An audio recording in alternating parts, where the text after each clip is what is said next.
नमस्कार। आज हम बात करने वाले हैं भारतीय इतिहास के एक बहुत ही जरूरी दौर की।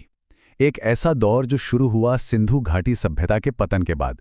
जी हां, हम बात कर रहे हैं प्रारंभिक वैदिक युग की। यही वो समय था जिसने आने वाली सदियों के लिए भारत की नींव रखी थी। तो सवाल उठता है, जब एक इतनी बड़ी एक महान शहरी सभ्यता खत्म हो जाती है तो उसके बाद होता क्या है? हड़प्पा सभ्यता के बाद आखिर कौन लोग आए? उन्होंने कैसी दुनिया बसाई? चलिए आज इसी रहस्य से पर्दा उठाते हैं। तो ये सब हुआ कब? चलिए जरा टाइमलाइन पर एक नजर डालते हैं। देखिए, करीब 1500 ईसा पूर्व के आसपास सिंधु घाटी सभ्यता का अंत होता है और ठीक यहीं से शुरू होता है प्रारंभिक वैदिक युग। ये दौर चला लगभग 1000 ईसा पूर्व तक। इसी को ऋग्वैदिक काल भी कहते हैं और आज हमारी पूरी बातचीत इसी पर फोकस्ड रहेगी। तो आज इस सफर में हम क्या क्या देखने वाले हैं? हम जानेंगे कि इस नए युग का सवेरा कैसे हुआ, यहाँ के लोग कौन थे और उनकी सबसे पवित्र किताब कौन सी थी, उनका समाज कैसा था जो रिश्तों पर बना था। साथ ही देखेंगे उनकी राजनीति, शक्ति और संघर्ष, उनकी पूजा पाठ की पद्धति और आखिर में हम बात करेंगे कि उस दौर की विरासत आज भी हमारे साथ कैसे जुड़ी हुई है। तो चलिए शुरुआत करते हैं और मिलते हैं उन लोगों से जिन्होंने इस नए युग की शुरुआत की। अच्छा, तो इस युग की शुरुआत होती है इंडो आर्यंस के आने से। अब ये कौन थे? देखिए, ये लोग मुख्य रूप से पशुपालक थे, मतलब सेमी नोमैडिक, जो अपने जानवरों के साथ एक जगह से दूसरी जगह घूमते थे। अब वो आए कहाँ से थे, इसे लेकर इतिहासकारों में काफ़ी बहस है, लेकिन ये माना जाता है कि लगभग 1500 ईसा पूर्व के आसपास वे भारतीय उपमहाद्वीप में आए और आकर बसे कहाँ? वो बसे सप्त सिंधु प्रदेश में, जिसे आज हम पंजाब और उसके आसपास का इलाका कह सकते हैं। इनका सबसे अहम ग्रंथ था ऋग्वेद और इनकी भाषा थी वैदिक संस्कृत, जो कि क्लासिकल संस्कृत का ही एक पुराना रूप है। तो इन लोगों को और इनके दौर को हम समझेंगे कैसे? हमारे पास जो सबसे बड़ी, सबसे साफ खिड़की है वो है इनका मुख्य ग्रंथ ऋग्वेद। देखिए, ऋग्वेद सिर्फ एक किताब नहीं है, ये तो उस जमाने के लोगों के जीवन, उनके विश्वास और उनके समाज का एक आईना है। इसमें 1028 भजन या कहें कि प्रार्थनाएं हैं जो इंद्र, अग्नि और वरुण जैसे देवताओं के लिए लिखी गई हैं। और इसकी अहमियत का अंदाजा इसी बात से लगा सकते हैं कि यूनेस्को ने इसे वर्ल्ड हेरिटेज टेक्स्ट का दर्जा दिया है। वाकई में बहुत खास है ये। चलिए अब थोड़ा और गहराई में उतरते हैं और देखते हैं कि इनका समाज कैसा था। एक ऐसा समाज जिसकी पूरी की पूरी बनावट ही आपसी रिश्तों पर टिकी थी। इनका जो सोशल स्ट्रक्चर था ना, वो बहुत ही सीधा साधा था। सबसे छोटी यूनिट थी कुल, मतलब परिवार। फिर कई परिवार मिलकर बनाते थे विश, यानी एक कबीला। और फिर कई कबीलों को मिलाकर बनता था जन, जो उस समय की सबसे बड़ी सामाजिक और राजनीतिक इकाई थी। इससे एक बात तो साफ है कि समाज की बुनियाद कोई एक व्यक्ति नहीं, बल्कि पूरा का पूरा कुनबा, रिश्ते और आपसी जुड़ाव थे। तो परिवार का माहौल कैसा था? ये एक पितृसत्तात्मक समाज था, मतलब परिवार का मुखिया पिता होता था। शादी ब्याह एक एस्टैब्लिश्ड इंस्टीट्यूशन था।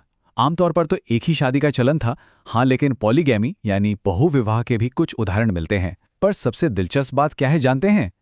इस दौर में बाल विवाह, सती प्रथा या पर्दा सिस्टम, ऐसी किसी भी प्रथा का कोई सबूत नहीं मिलता जो बाद के समाजों में इतनी आम हो गई। और हाँ, एक बहुत ही जरूरी बात समझनी होगी, ऋग्वैदिक समाज बाद के समाज की तरह एकदम कठोर नहीं था। यहाँ किसी का काम या उसकी समाज में जगह जन्म से तय नहीं होती थी, बल्कि उसकी पसंद और उसके काम से होती थी। मतलब सोशल मोबिलिटी की गुंजाइश थी। वर्ण शब्द का जिक्र मिलता है, जरूर मिलता है, लेकिन वो रंग या पेशे के लिए इस्तेमाल होता था, उस कठोर जाति व्यवस्था के लिए नहीं जो हम बाद के दौर में देखते हैं। अच्छा, समाज की बात तो हो गई। अब आते हैं राजनीति पर। देखते हैं कि इस कबीलाई समाज में शासन कैसे चलता था और सत्ता के लिए क्या संघर्ष होते थे। तो कबीले का जो मुखिया होता था उसे कहते थे राजन। पर एक मिनट, उसे आज के राजा जैसा मत समझिएगा। वो कोई एब्सोल्यूट मोनार्क नहीं था। क्यों? क्योंकि उस जमाने में असली दौलत सोना चांदी नहीं, बल्कि मवेशी हुआ करते थे। तो राजन का सबसे बड़ा काम था अपने जन यानी अपने कबीले और उसके पशुओं, खासकर गायों की रक्षा करना। इसीलिए तो उसका एक और नाम था गोपति, मतलब गायों का रक्षक। और ये राजन अकेले सारे फैसले नहीं लेता था, नहीं, उसकी मदद के लिए कई काउंसिल या सभाएं होती थी। जैसे सभा, जो शायद बड़े बुजुर्गों की काउंसिल थी। फिर थी समिति, जिसमें कबीले के आम लोग शामिल होते थे। और एक और थी विदथ। और यहाँ एक बहुत ही जबरदस्त बात है, महिलाओं को भी सभा और विदथ जैसी राजनीतिक सभाओं में हिस्सा लेने का अधिकार था। ये उस दौर के हिसाब से काफी बड़ी बात थी। अब जहां राजनीति है वहां संघर्ष तो होगा ही। उस दौर में भी कबीलों के बीच लड़ाइयां होती थीं, ज्यादातर जानवरों और संसाधनों के लिए। ऋग्वेद में एक बहुत ही मशहूर लड़ाई का जिक्र आता है, दशराग्य युद्ध, यानी 10 राजाओं का युद्ध। ये लड़ाई भरत जनजाति और उनके खिलाफ 10 दूसरे कबीलों के गठबंधन के बीच लड़ी गई थी, परुष्णी नदी के किनारे, जिसे आज हम रावी नदी के नाम से जानते हैं। तो ये तो हुई राजनीति और लड़ाई की बात। चलिए अब थोड़ा उनकी आध्यात्मिक दुनिया में झांकते हैं और जानते हैं कि ऋग्वेदिक लोग पूजा किसकी करते थे। उनकी पूजा का तरीका ना बहुत ही प्रैक्टिकल था। वो लोग मोक्ष या आध्यात्मिक शांति जैसी चीजों के लिए पूजा नहीं करते थे। नहीं, उनकी प्रार्थनाएं होती थीं अपनी रोजमर्रा की जरूरतों के लिए। अच्छी संतान हो, ढेर सारे मवेशी हों, भरपूर खाना मिले। असल में देखा जाए तो वे प्रकृति की ही शक्तियों की पूजा कर रहे थे, बस उन्हें देवताओं का रूप दे दिया था। तो उनके सबसे बड़े देवता कौन थे? सबसे ऊपर थे इंद्र, युद्ध और बारिश के देवता। सोचिए, ऋग्वेद में सबसे ज्यादा करीब 250 भजन सिर्फ उन्हीं के लिए हैं। दूसरे नंबर पर थे अग्नि, यानी आग के देवता। उन्हें इंसानों और देवताओं के बीच का दूत, एक इंटरमीडियरी माना जाता था।